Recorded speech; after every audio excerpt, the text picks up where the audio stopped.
top 5 pieces of business advice I'm going to give you this week. These are bits of advice that I have been given myself in the past, and also things that I've figured out that I need to pass on to you as soon as possible.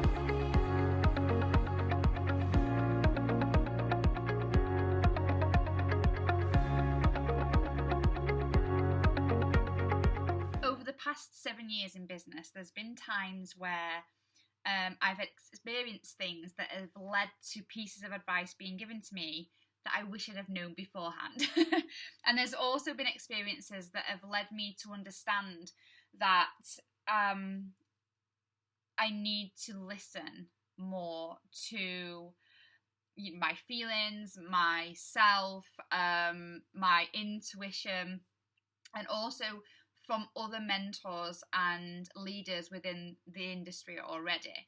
And I was going through, I was creating a piece of content not long ago, and I was going through all of the bits of advice and all of the things that I think are really important to pass forward onto my clients and my audience to make sure that they don't make the same mistakes as I did in business in the early years.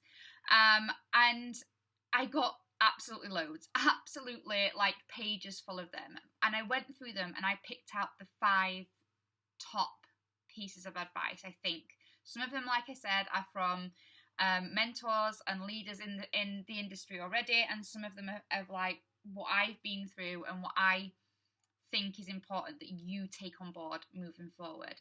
So if you're in business or the early stages of your business, and maybe sometimes things aren't going so well and you're experiencing some problems within your business or some issues within your business, and it could be from a number of different things. And I hope by listening to these pieces of information and these bits of advice, that they will make sense to you and it will help you unravel and move forward in those times. So, number 1, other people's opinions do not pay your bills. And wow, this is probably my top one, because the amount of objections we get and the amount of people's opinions and criticism that we get when we decide to follow our dreams and set goals for ourselves and start our own businesses, and especially if we're doing something that is not the norm for our family, our friends, our society, our community, the place we grew up, the peers that we're around. If we step outside of the realms of our conditioning, we can tend to get a lot of criticism. If we succeed slightly, if we decide to do something that's not what we would normally be expected to do and succeed at it, we can attract a lot of objections, a lot of opinions, a lot of jealousy and a lot of criticism. And I had that within my business in the early days. I chose a business opportunity that wasn't the norm, that people didn't understand, that people criticised, that had their own preconceived ideas of. And when I went into this business, I had a lot of people's opinions. I had people coming at me left, right and centre telling me that I was doing something wrong, that I shouldn't be doing this, who do I think I am, etc, etc. And somebody once told me that other people's opinions don't pay your bills. And it just, everything that came flooding back to me at that one point when I got that bit of advice was incredible. Why I was actually doing it, I wasn't doing it for anybody else. I wasn't doing it for my mum. I wasn't doing it for my next door neighbour. I wasn't doing it for Sue down the street. I was doing it for me, my own family, my husband, my children, my life, my purpose, for me, and to pay my own bills and to put a roof over my head and my family's head. Nobody else is going to do that. And if I sit there, if I continue to sit there listening to their opinions, to their criticism, to their Facebook statuses, to their messages, to their phone calls, if I sat there and listened to them continuously, I would stop doing what I needed to do to actually make my business work and then, in effect, pay the bills. So from that moment on, and that was probably about 6.5 years ago. And from that moment on, it was a game changer for me. And I kind of put on a layer of steel with that, and like opinions just like flew off me. Don't get me wrong. There is sometimes some opinions still to this very day. There will be people that say things to me that I think, oh, actually, that hurt a little bit, or that, you know, that got through the steel, or it didn't feel quite nice. However, I then come back to that same bit of information, that same bit of advice. Other people's opinions don't pay my bills, and if they do pay my bills, I will listen. If not, I'm not listening. And I'm regrouping, and I'm doing what I'm supposed to be doing to make my business a success. So that's the first one. The second bit of advice that I can give you is to always be open-minded. So always be open for opportunities. Do not like put the blinkers on and shut the doors to what could be out there, you know, what else may be available for you. Sometimes we can get so caught up on what we should be doing, so caught up on one thing, or a business, an opportunity, a situation that we think is the be all and end all, and we put all of our eggs in that basket, and when in reality there could be something bigger and better out there. This could just be the stepping stone. And this happened to me. And I was in a business for 5 years, and for probably about 2 years, a year and a half to 2 years, that wasn't serving me. That business wasn't serving me anymore. But I had the blinkers on, and I'd battered away so many opportunities, so many open doors that could have given me something bigger and better. And I wasn't open to it, and I completely shut the doors, and I was putting the blinkers on, and I wasn't open at all. I wasn't open-minded. And I think that from that moment on, when I realised that I had been closed all of that time, then I promised myself I would never be closed again. Always be open for opportunities. Don't put all your eggs in one basket. And the average successful entrepreneur has 7 income streams. So remember that one. That's a juicy little extra for you there. So number 3, mindset daily. You need to work on your mindset daily in business. It is like a non-negotiable, an absolute non-negotiable. The amount of times in the early years that I didn't think that I had time to work on my mindset, that I would choose the practical side of my business over the mental side of my business, thinking that if I was doing the income generating activity, I was bound to get the income coming in, when in reality I had blocks and self-limiting beliefs, and my mindset was negative, and I wasn't as positive as I should have been, and I wasn't dealing with my mindset in order to be able to make the practical side of my business a success. So I would tell myself I haven't got 10 minutes today to work on my mindset. I need that 10 minutes to work on the practical side of my business, when actually there would have been no point in doing that practical side, because my mindset was that bad, and I was entering that practical work with a negative mind, with low energy, and not believing in myself, in the work that I was doing. So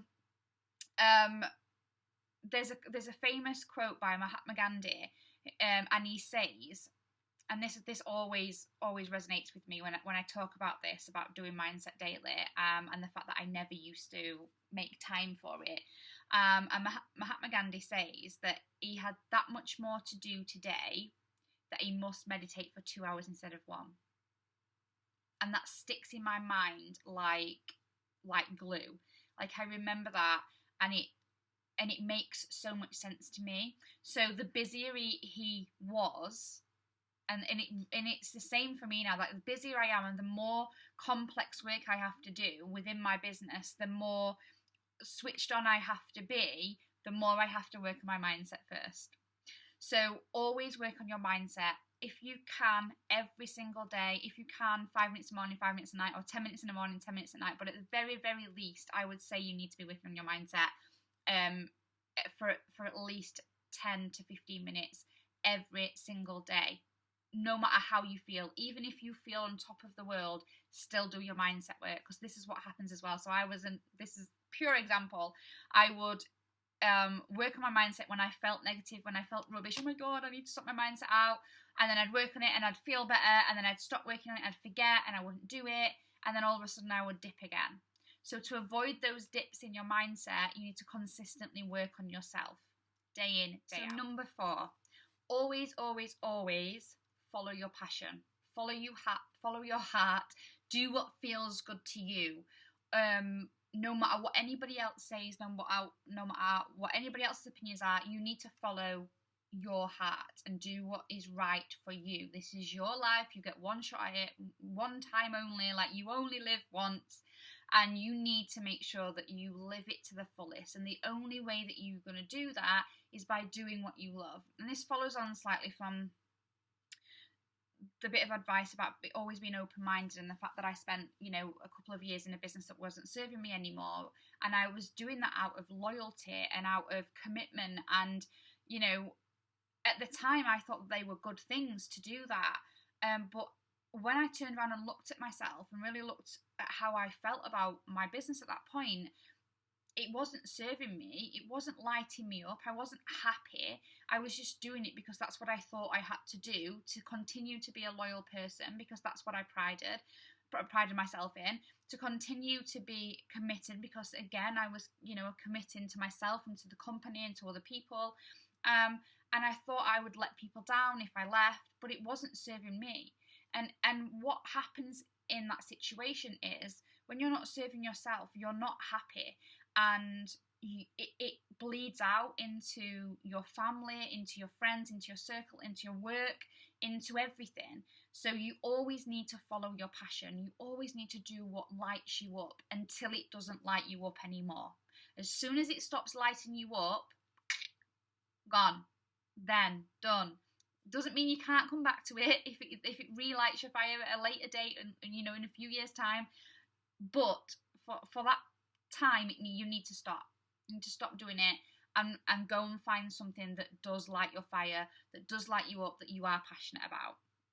And then last but not least, this is a recent bit of information that a mentor has given me, a recent bit of advice that a mentor has given me, and it resonated with me so much.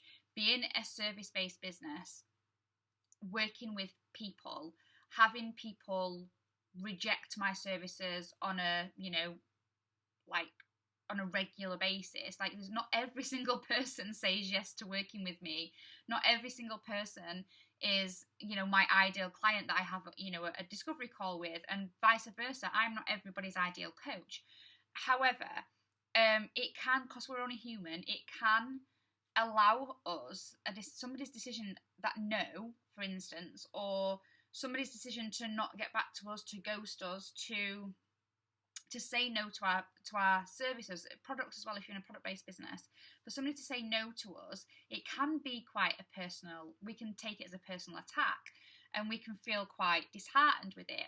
And actually, when my mentor said this to me at the time, it was so. It was like a massive light bulb moment, and I'm going to share it with you now. It's do not allow other people's decisions to dictate your success. So do not allow other people's decisions to dictate your success. And when I heard that, I was like, wow, that is so true. So am I going to sit here and get disheartened and dwell and get upset, or worry, or try and convince this person that said no to me?